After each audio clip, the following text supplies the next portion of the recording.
Oi, eu sou a Dani. Tudo bem? Eu sou a Delane. Olá, eu sou a Adriana. Você está ouvindo o podcast Ginga Language. Seja muito bem-vindo. Esse podcast é um projeto independente criado por 3 mulheres nativas brasileiras voltada para o ensino de português como segunda língua.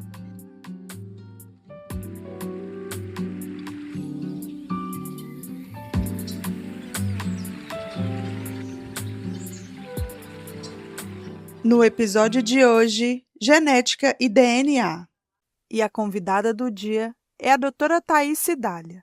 Ela é brasileira, natural de Goiás.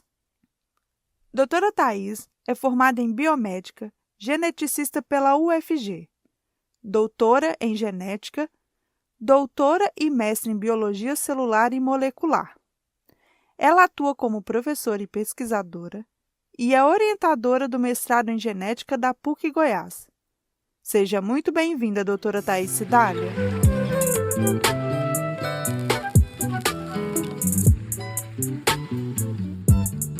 Olá, doutora Thaís, tudo bem com você? Tudo bem com vocês? Prazer novamente estar com vocês. Tudo bem. Obrigada. Bom, agora nós vamos falar sobre a genética e DNA. Queria que você explicasse de uma forma simples o que é DNA e qual é a sua função no corpo humano.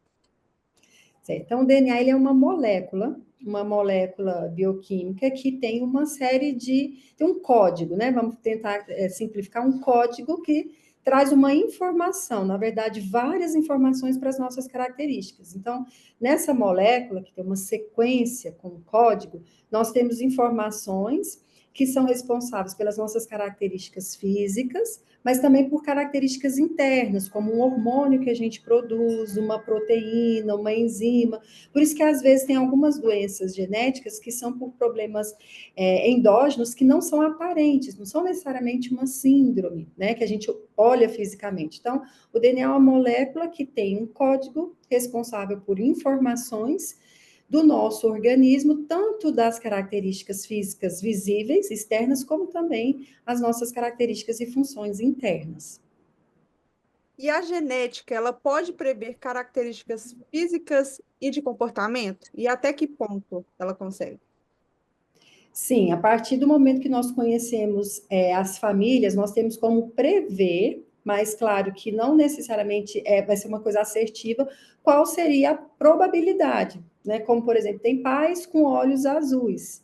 Pai e mãe com olho azul, a gente sabe que por ser uma condição que tem influência de vários genes, não é só um gene, mas são vários, a combinação desses genes de acordo com o conhecimento da genética, a gente sabe que a probabilidade dos filhos terem o olho claro, ela é maior. Mas pode ter pais com olho claro, com um filho que não tem o olho claro? Sim, porque essa combinação também pode existir, mas a gente sabe que a probabilidade, já que nós estamos falando de pai e mãe de olho claro, a probabilidade maior é de ter também o olho claro. E o mesmo raciocínio se for pais com olhos mais castanhos ou pretos para ter o filho com olho claro. Então, é possível prever. E o comportamento, que foi uma coisa que você perguntou também. O comportamento é uma questão que é influenciada pelo ambiente, isso com certeza, mas nós já temos vários genes descritos na área científica, né, vários estudos científicos que identificam genes relacionados a comportamento. E isso, inclusive, a comportamentos mesmo forma de interagir com as pessoas, a pessoa mais extrovertida, menos extrovertida, um pouco mais introvertida, ou até questões comportamentais da saúde mental, risco para ansiedade, para depressão, né, transtorno de humor, transtorno opositor, tudo isso nós temos vários genes já relacionados e que permite que a gente possa também, a partir desse entendimento, fazer com que o ambiente seja mais favorável para, se for o caso, melhorar esse comportamento. E eu fico na curiosidade assim, um adulto. Eu quero fazer um teste de DNA para saber determinado comportamento. É possível isso? Sim, aí esse teste, Adriana, ele é diferente, é o que a gente chama de teste preditivo. Como o comportamento ele é influenciado também pelas questões, ele é mais complexo, tem as questões ambientais e influência do fator genético, o exame genético, nesse caso, ele é um exame que a gente chama de exame preditivo. Ele não vai te dar um diagnóstico. O seu comportamento, você é uma pessoa que tem transtorno de humor. Não, ele vai te dar um score. Esses genes são analisados nessa pessoa e se tem um score de risco. Qual que é o risco dele ter um comportamento mais impulsivo? Aí vai aparecer. O risco dele ter um comportamento mais tímido, o risco dele ser uma pessoa com comportamento mais ansioso, e aí nisso, né, o mapeamento desses genes dá um perfil com várias características nesse sentido. Mas são de suscetibilidade, né, não de diagnóstico. Eu imagino que um exame desse seria caro, né? Então não é assim, simplesmente chegar e eu quero fazer, não é uma coisa que você poderia, por exemplo, fazer pelo SUS. Bom, então o exame para se saber esse risco, esse score com relação às questões comportamentais, hoje ele está mais acessível, porque tem os avanços da bioinformática que permite que a gente compartilhe muitas informações, muitos laboratórios acabam oferecendo, e então hoje a partir de né, uns R$ 2.000, uma média, nós temos, por exemplo, acesso a um painel que vai avaliar várias condições do comportamento. Mas existem outros painéis para avaliar outras condições, aí seria um outro valor. Então, depende do que a gente está avaliando. Se eu quero avaliar, quanto mais genes eu quiser avaliar, eu quero avaliar comportamento e também risco para neoplasias, não é só risco, score também. Aí aumenta, depende da quantidade, mas a partir de R$ 1.500, R$ 2.000, a gente já tem uma quantidade de informações bem interessantes. E o DNA pode ser utilizado em várias áreas, além da biologia e medicina? Com certeza, né? Então, hoje a genética ela está em vários aspectos, né? Na área da medicina, da pesquisa científica, né? Dos cuidados com a saúde, mas hoje o DNA ele acaba sendo uma ferramenta bem importante na área criminal, jurídica, né? Em vários aspectos, o crime contra a vida, crimes de estupro, né? De violência sexual, e até crimes contra o patrimônio. Além dos estudos de ancestralidade, de genealogia, pessoas desaparecidas que não têm parentes. Então, hoje, mundialmente, nós temos compartilhado uma rede de perfis genéticos. Começou com o FBI nos Estados Unidos, no Brasil nós temos, né, a rede integrada de bancos de perfis genéticos da Secretaria Nacional de Segurança Pública, e com essa rede nós utilizamos a polícia, né, a segurança pública, utiliza da informação dos perfis genéticos para identificar um suspeito de um crime, ou que pode ser desde o crime, como eu falei, contra a vida, que inicialmente foi o mais, e ainda é, né, o mais utilizado. O DNA, ele vem como aquela ferramenta que muitas vezes fecha o caso, né, porque é uma prova de que aquela amostra é daquele suspeito, e dependendo da circunstância que aquela amostra de DNA foi colhida, né, existe uma investigação em torno disso, aquela ali acaba sendo a principal prova. Então, tem as ciências forenses e a genética forense hoje, que está, assim, realmente fazendo muita diferença na segurança pública. Voltamos após um breve intervalo. We'll be back after a short break. If you like our work, please consider supporting us at Venmo at Jinga 2022. You can follow us on Instagram, Facebook, and Twitter at Jinga Language. We also offer free Brazilian Portuguese classes on meetup.com. And if you're interested in having classes with us, or if you have any comments or questions, please contact us at jinga.language@gmail.com. Thank you for listening. E pensando nesse desvendar crimes e DNA, a gente assiste muita série, né? Muitas coisas assim que faz a nossa imaginação ir longe. Mas assim, qual material? A gente vê cabelo, né? Uhum. Qual outro material que seria uma fonte assim para poder fazer esses estudos? Então, o cabelo, às vezes a gente vê em filmes que as pessoas cortam, pega aqui, mas na verdade tem que ser o bulbo capilar, que é onde a gente tem ali as células, né, epiteliais. Mas células epiteliais seria uma grande fonte, além do sangue, sêmen, né? Então, se teve uma cena de violência sexual, sêmen. Nos filmes também, isso é muito real, as pessoas falam debaixo da unha, né? Então, se tem uma agressão, alguma luta corporal, e aí, embaixo da unha fica células da pele. E se a vítima estiver ali, é muito comum que a polícia já vai ali embaixo da unha da vítima. Sempre fica um pouquinho de célula.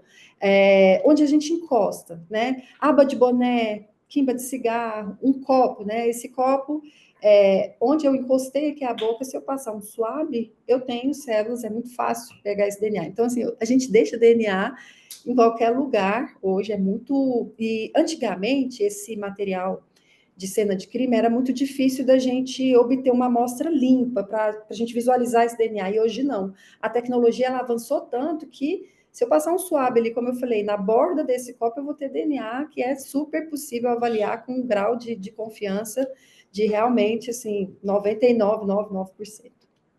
E eu tenho curiosidade também de saber, quando aqui nos Estados Unidos, você pode comprar até na farmácia, onde você faz a amostra, eu acho que é de saliva, e você manda Aham. para o laboratório para saber a quantidade, se você, de onde vem sua família, né? A Sim, ancestralidade. a ancestralidade. É Uhum. confiável? Vem esse Sim. resultado assim, não sei quanto por cento de tal, aí você se descobre meia italiano, meia não sei o quê. Isso. Isso é confiável, esse tipo de exame? Sim, é um teste que a gente fala que é mais recreativo, porque ele é mais para você ter essa informação, né? Por isso ele é mais barato também, porque ele vai na base de dados, né? Que, como eu falei, já está compartilhada, e aí, com base nos polimorfismos genéticos que a gente tem, que são essas variantes, a gente sabe o quanto de cada etnia, de cada lugar que tem ali no seu perfil, a diversidade genética da população, né? Então, sim, dá para a gente descobrir e até achar parentes, né? Porque aí eles já têm ali o mapa onde outras pessoas que tenham feito o exame, a gente consegue ver que tem. Claro que é um nível de parentesco, às vezes, bem distante, mas esses bancos de dados, sim, esse exame, ele tem essa informação, que é uma informação interessante, mas que, como eu falei, ela não serve para um diagnóstico ou para uma identificação criminal, é mais para ver algum vínculo mesmo que distante, ou você saber um pouco da contribuição de onde vem ali as suas, né, seu perfil genético, né, a contribuição genética para a sua família. Quais são os avanços mais recentes na área da genética que têm o potencial de transformar a medicina? Eu acredito que a medicina genômica, ela vem com um avanço nessa saúde mais personalizada, a individualidade como o alvo. Então, a partir do momento que cada pessoa é única, tem o seu DNA, e tem nesse DNA informações que explicam sobre a sua saúde, sobre a sua ancestralidade, essa informação ela está sendo utilizada na medicina do futuro como algo para que a gente possa ter um tratamento mais personalizado mesmo, não tratar todos com a mesma medicação ou com o mesmo tipo de estratégia, né, de terapias, considerando que cada pessoa responde diferente à medicação, um toma um remédio para dor de cabeça, para o outro aquele não resolve.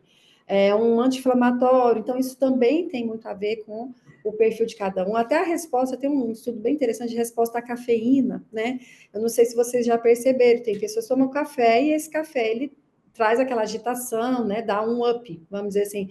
Tem pessoas que tomam café e vão dormir. Então, isso também é genético, porque é a forma com que as pessoas metabolizam o café. Essas enzimas que metabolizam o café, também tem as enzimas que metabolizam álcool, drogas, que são medicações. Então, de acordo com o perfil de cada um, a gente tem respostas diferentes. E a partir do momento que a gente conhece esse perfil, nós temos condição de oferecer, né, uma saúde mais personalizada. E qual a importância do sequenciamento do genoma para o atendimento de doenças genéticas?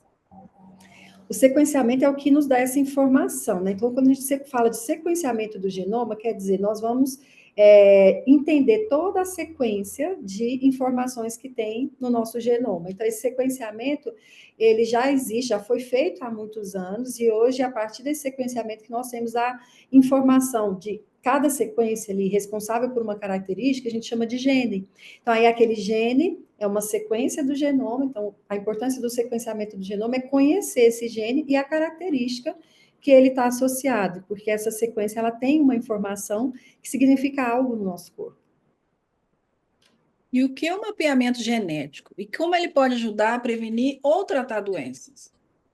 O mapeamento genético é o exame, né, genético que nós podemos fazer. Existem vários tipos. Então, quando fala mapeamento, está um termo mais amplo sobre os exames.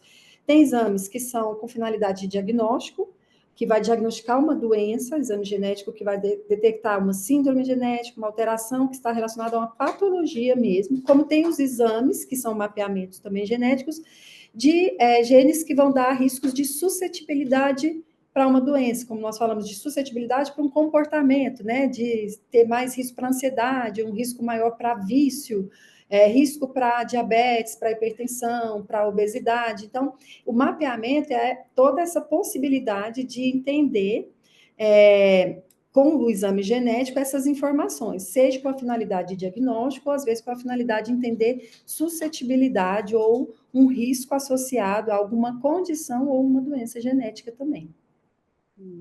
E o que você diria para alguém que está pensando em fazer esses testes genéticos, né, pessoais? Quais cuidados são importantes?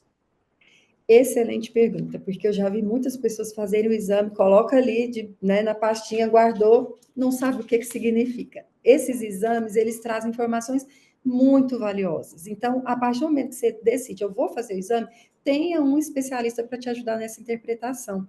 O exame genético, ele não é igual ao exame de análises clínicas ou de um perfil lipídico, glicose, que você vê, minha glicemia está alta, meu colesterol está alto. Não é assim que ele vem. Ele vem com uma informação sobre um gene que muitas vezes só quem é da área vai entender o que isso impacta na saúde da pessoa. Então, é muito interessante, se você quer ter informações sobre a sua saúde, riscos para a sua família, prevenir condições que não aparecer, ter esse conhecimento a seu favor, isso é muito válido, mas que seja feito com acompanhamento com um profissional que saiba te passar essa interpretação, porque os laudos de exame genético, por mais que a ciência e os laboratórios tentem facilitar, muitas vezes você acha que você entendeu, mas tem muita informação. E vale a pena procurar um especialista para olhar esse exame. A gente faz exame de DNA, a gente vê quando a mulher fica grávida, dependendo da idade, é exigido que faça esse exame de DNA, né? Para detectar vários tipos de. A idade da mulher, ela influencia a questão do DNA, a questão do filho, né? Possíveis doenças nos filhos.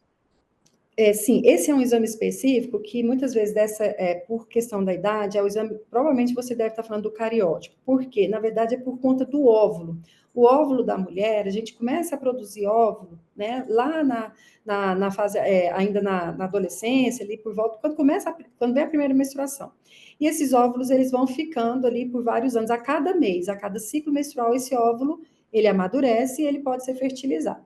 Se a mulher chega aos 40 anos, o óvulo que foi para o ciclo aos 40 anos, ele ficou muito tempo ali, então ele está mais suscetível a erro. Então, esse exame, por que aumenta esse risco, né? Vamos pensar aí de 37, 38, 40 anos, e aí vai aumentando. Porque o fato desse óvulo já estar um pouco mais envelhecido, no momento de todo o processo de fertilização, pode ocorrer um erro ali. Não é que ela já carregava aquele erro, não, aquela alteração genética, é no processo. Aquele óvulo, na hora de distribuir o material genético que está ali, ele pode ter alguma alteração, onde pode trazer uma síndrome, por exemplo, síndrome de Down, ou outras síndromes associadas por conta desse envelhecimento, tá, desse óvulo. Então, é nesse sentido que a idade materna ela pode ser um fator que aumenta o risco de uma síndrome genética. Bom, doutora Thaís, mais uma vez a gente agradece a sua participação, esclarecimentos que você fez para a gente. Muito obrigada mesmo. Obrigada. Muito obrigada, contem comigo sempre, tá? Qualquer questão relacionada ao que nós falamos aqui, se despertar muito interesse, se a gente quiser falar um pouquinho mais, vamos falar da parte criminal, vamos falar da parte da gestação, eu fico à disposição, é sempre bom compartilhar, eu agradeço essa oportunidade mais uma vez. Obrigada, tchau, tchau. Tchau, tchau, obrigada.